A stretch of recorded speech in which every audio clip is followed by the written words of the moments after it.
in supervised learning, I know what is the actual result, and I'm building this neural network that is making predictions.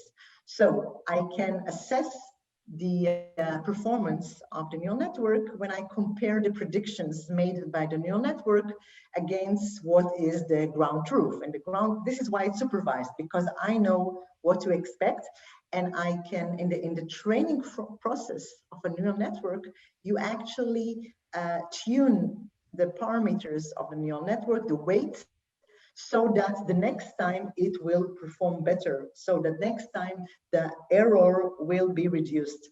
And the way, and in supervised learning, the fact that you are actually knowing what to expect, this is what allows you to quantify this error.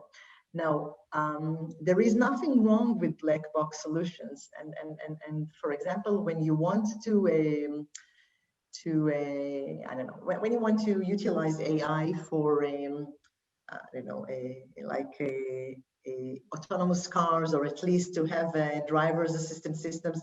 So you know, now we have a new car. It's too, I don't like it, because you know why? Because it doesn't allow me, when I want to change lanes without without giving the signal first, I have to put force, and I really hate it.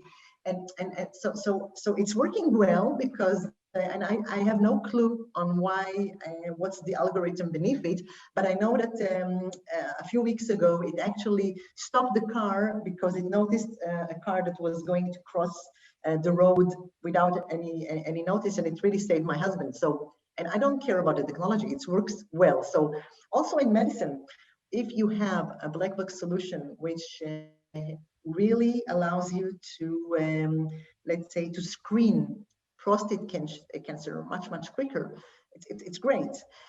And I think that as a diagnostic tool, which is fully validated, well, it's cool. But when you talk about moving forwards and gaining confidence and extracting new insights to really enhance medical care, I think this is where you need explainability, or where you should have explainability. And I think that it has good reasons, either from regulatory point of view, because also you can imagine that also for self-driving cars, you need to, well, so it's not FDA, but you need to have some kind of a validation process. You have to be confident that the car will actually make reasonable decisions and will not do you any harm. So having explainability and understanding the reasoning of these machines that we are working, which are very complex. I mean, you know, it's like trying to find the conceptual rules. I think is very important, not only in the medical domain, but I do think that in the medical domain, you want to know that you can trust the system and that you can learn from it. And this is why I think explainability should and will play a significant role. It's just, let me just give you an example of explainability.